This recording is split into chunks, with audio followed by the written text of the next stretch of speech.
Tyler Perry is one of the smartest on the planet. And he's not smart from a rocket scientist, brilliant, I have all the answers perspective. He's smart from the side of, why can't we do that? Tell me why, because I feel like we can. So tell me why we can't, and then I'm just gonna give you an idea of why I think we can. If that is the case in Hollywood, then okay, that's the case.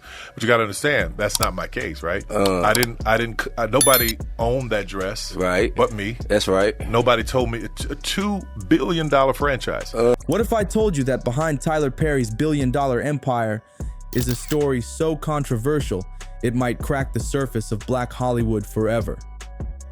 Kevin Hart, one of the biggest names in comedy, just called out something many have whispered about, but never dared to say out loud. And when Dave Chappelle jumped into the conversation, all bets were off. So buckle up, because this isn't just about fame or fashion. This is about power, pride, and the price of success. Let's dive in. Tyler Perry is a beast, a genius in business, a powerhouse of production. From media to media mogul, he built an empire from scratch. But according to Kevin Hart, there's a darker engine powering that machine. One involving influence, manipulation, and dresses. Yes, dresses. So why is it that so many black male comedians, Martin Lawrence, Eddie Murphy, Jamie Foxx, even Kevin Hart, end up in a dress on screen? Is it comedy, or is there something else going on? Chappelle didn't laugh. He walked away from millions when they asked him to wear one. Nah, I'm not doing that. I don't feel comfortable with that. That should have been in the discussion. What? You don't feel comfortable with it? I mean, it's a hilarious bit. All the greats have done it. So, well, if all the greats have done it, it's kind of hacky, right? You're right. So why don't we just not do it? Because I don't feel comfortable wearing a dress. Oh, come on, Dave. Listen, we got it all set up. We're supposed to shoot. Every minute you waste costs this much money. You know, the pressure comes in. He said, I'm not wearing no dress, man. I'm funnier than a dress. Just give me something funny to say. I don't need to wear no dress to be funny. What am I, Milton Berle? You know, we're going like this. And then finally he's like, and he leaves. And then like the director comes, Dave, it really would be great if you wear the dress. What is wrong? What is this, Brokeback Mountain in here? So then,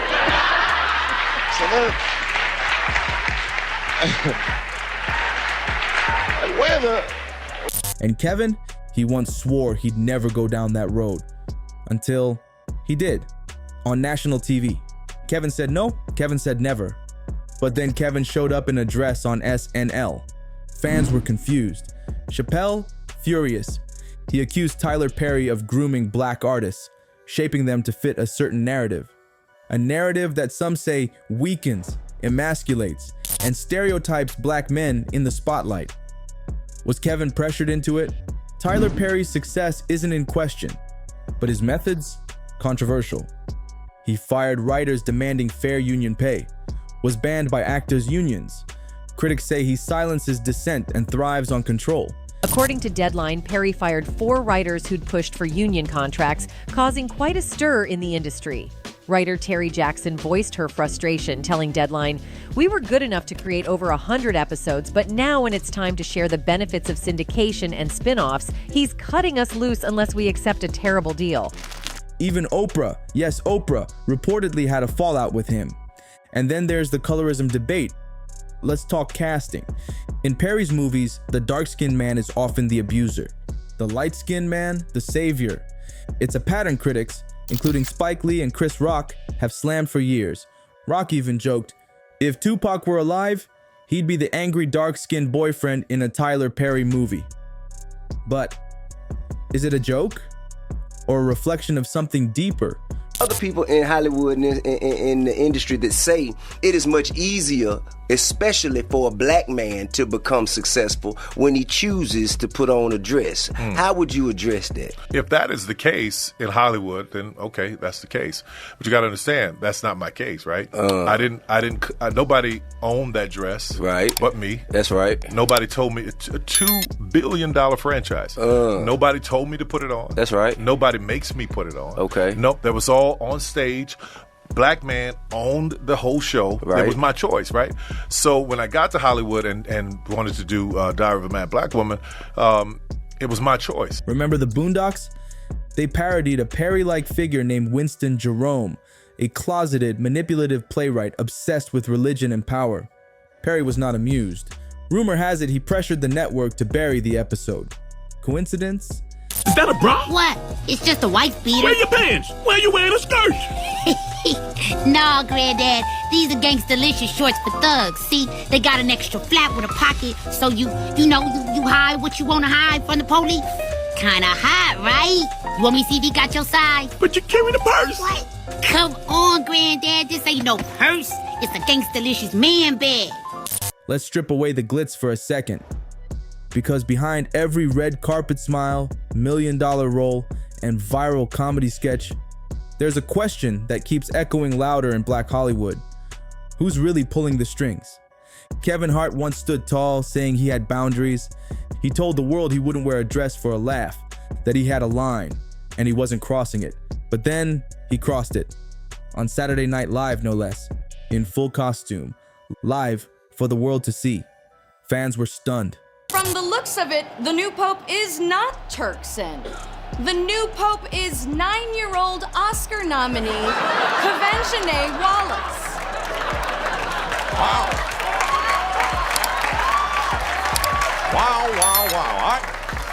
I don't think anyone saw this one coming.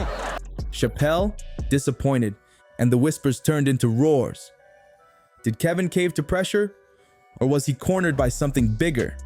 In an interview not long after, Kevin dropped a bombshell. He said he'd had millions of dollars thrown at him to do things he didn't want to do. He didn't name names, but his eyes said enough, and then came that now infamous moment on the Kelly Clarkson show. Kelly brought up the idea of entertainers being asked to do degrading things for money. Kevin laughed, then quickly shushed her. Literally, he pressed a finger to his lips, signaled to stop talking, and just like that, a moment of truth slipped right through our fingers. People online noticed. Comment sections blew up. Some called it eerie. Others said he was protecting her and himself. But from what? Is it corporate pressure? A secret handshake club behind closed doors? Or just the price of playing in the billion-dollar sandbox that is Hollywood? Because when artists like Kevin, strong, proud, self-made, suddenly reverse course on their own values, it's not just a costume change. It's a warning sign, and if you listen closely, you'll hear what they're not saying louder than what they are. So again, who's really in control? Perry's critics say he hides behind religion and respectability politics, that his scripts sell struggle, shame, and stereotypes, all wrapped in gospel and good intentions. In her letter, Lemieux conveyed her discomfort with Perry's utilization of stereotypes in his work. She expressed, "Through her, the country has laughed at one of the most important members of the Black community, Mother Dear, the beloved matriarch. I just can't quite get with seeing Mother Dear played by a 6'3" man with prosthetic breasts flopping in the wind. Our mothers and grandmothers deserve much more than that. Heck, our fathers and grandfathers deserve more. Mr. Perry, you have told the Hollywood old guard to kiss your backside, and I appreciate that, brother. But many Black folks have expressed some of the very same attitudes about your work that white critics have." Even his own adaptations, like For Colored Girls, sparked backlash from Black female playwrights. Is he lifting up the culture or boxing it into tired tropes? To be fair, Tyler Perry has opened more doors than most. Studios, jobs, representation, he's helped thousands. But does that give him a pass? Because even if you're a billionaire, you still need to be accountable. As Kevin Hart put it, your brand is everything. So what's the truth? Is Tyler Perry a pioneer or a puppet master? Is Kevin Hart just chasing fame or trying to pull back the veil? And are we watching comedy or a carefully staged performance? One thing's for sure, Hollywood's dress code, it's more symbolic than you think. Let us know in the comments. Do you think Tyler Perry is empowering or exploiting? Don't forget to like, subscribe, and turn on notifications because we're just getting started. There's a whole lot more behind the spotlight.